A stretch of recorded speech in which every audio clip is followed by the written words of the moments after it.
Assalamualaikum warahmatullahi wabarakatuh.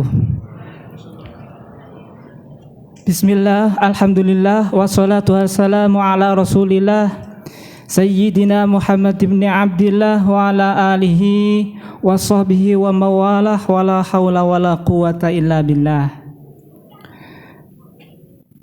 Yang sama-sama kita hormati, kita muliakan pengurus DKM beserta jajarannya, Dewan Asatid, hadirin hadirat yang senantiasa dimuliakan Allah.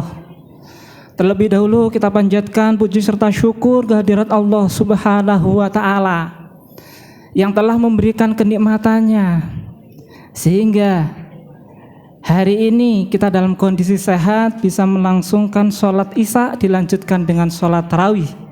Semoga amaliyah kita senantiasa mendapatkan ridhonya. Salawat teriring salam semoga tetap tercurah atas junjungan kita Nabi besar Muhammad sallallahu alaihi wasallam, juga para keluarga, sahabat serta pengikutnya. Ma'asyiral muslimin,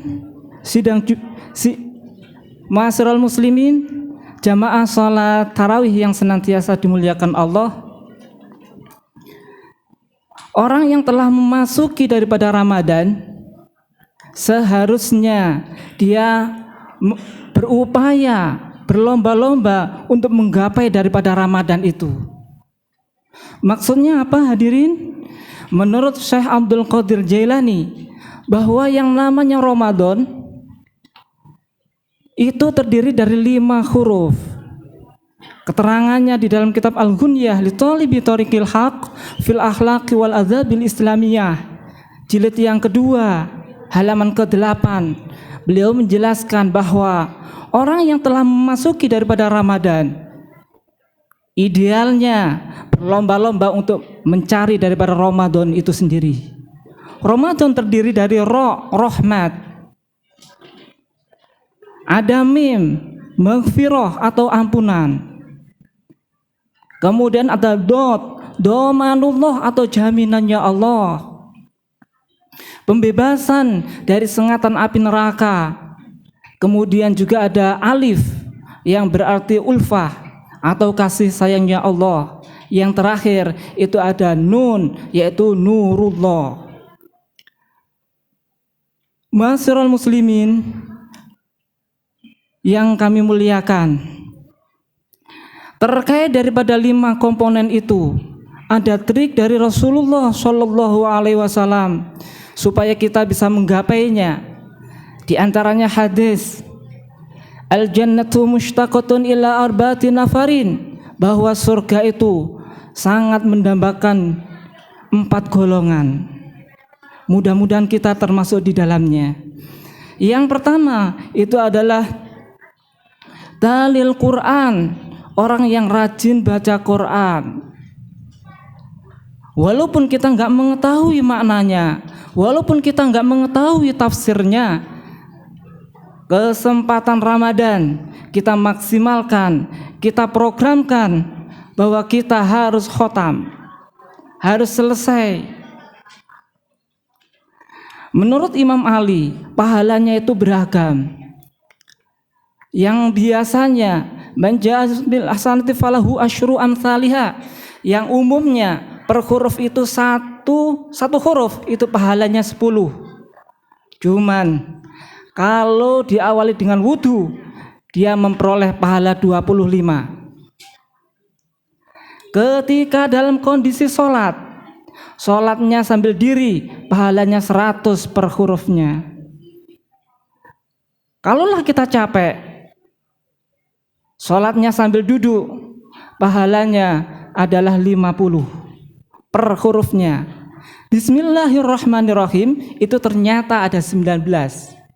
Kalaulah kali 10 sudah 190 tanpa diawali dengan wudu. Apalagi kalau kita awali dengan wudu terlebih dahulu. Yang kedua, wahafizil lisan, orang yang bisa jaga lisan. Ya, jaga lisan. Jangan sampai terbawa emosi. Jangan sampai berkata-kata kotor, berkata-kata kasar.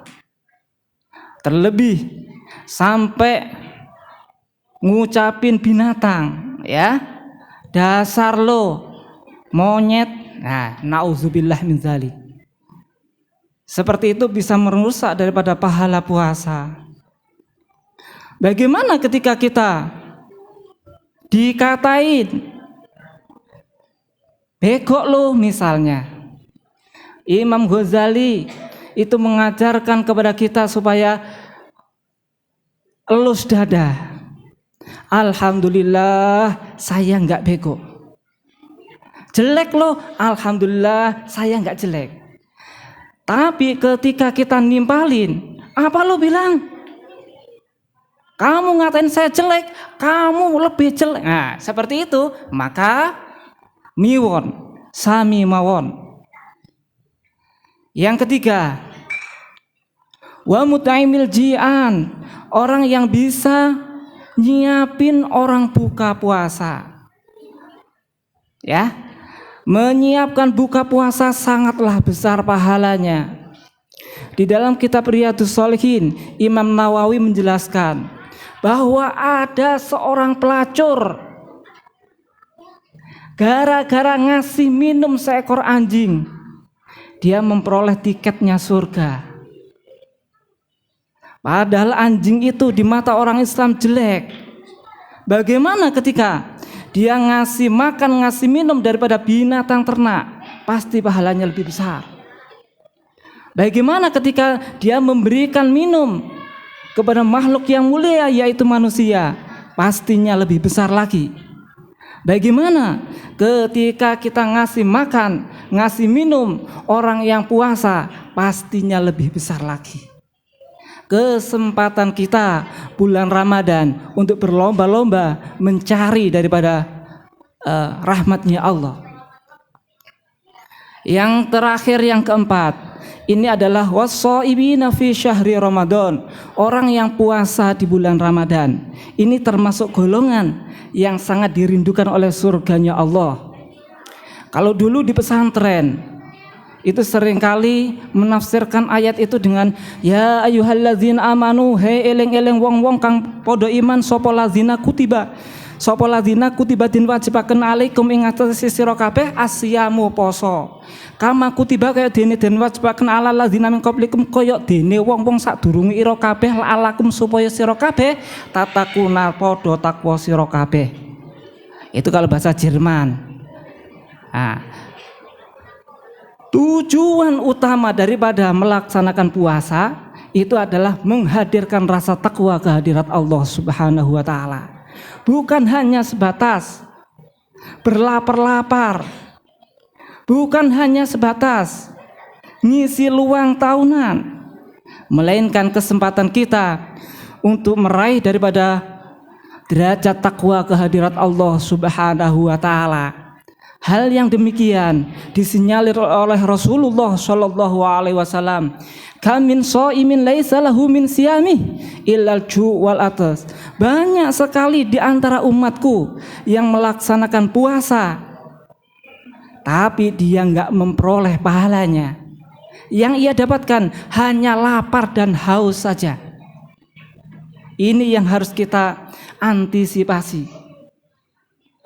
Karena belum karuan, tahun berikutnya kita ketemu sama Ramadan. Apa yang bisa membatalkan pahala puasa? Katanya Rasulullah, khamsatu asya tuhbitu shaum. Ada 5 hal yang bisa merusak pahala puasa. Yang pertama itu adalah al-kadzibu, berbohong. Berbohong ini bisa membatalkan pahala puasa. Ada kriteria bohong yang diperkenankan. Bohong untuk menyelamatkan jiwa seseorang. Ali sama Umar berantem. Ali sudah membawa pisau, Umar ngumpet di belakang pintu. Kemudian nanyain, mana Umar? Nggak tahu saya. Orang yang seperti itu boleh untuk menyelamatkan jiwa seseorang. Yang kedua, yaitu al-ghibatu, menggunjing atau membicarakan aib orang lain. Ini yang harus kita antisipasi. Termasuk banyak sekali penampilan-penampilan atau siaran TV yang enggak mendidik. Ada gosip, ada namanya silet, ada yang lain dan lain.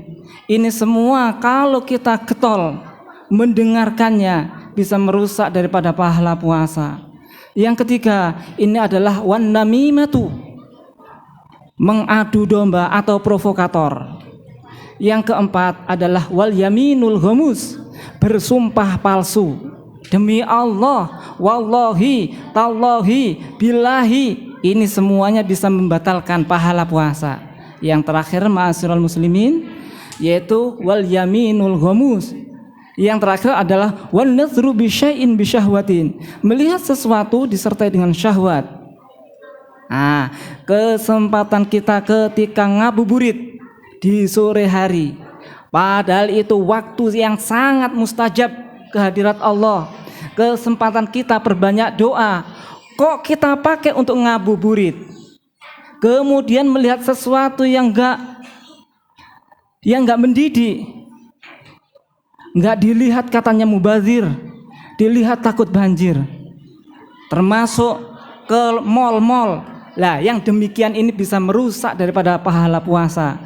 Pada kesempatan yang mulia ini, Al-Fakir mengingatkan supaya tidak sia-sia daripada puasa kita, maka kita harus menghindari kelima hal tersebut, sehingga kita termasuk golongan yang senantiasa dirindukan oleh Allah, dirindukan oleh surganya Allah Subhanahu wa taala. Enggak hanya dirindukan, melainkan juga kita memperoleh daripada rahmat, maghfirah,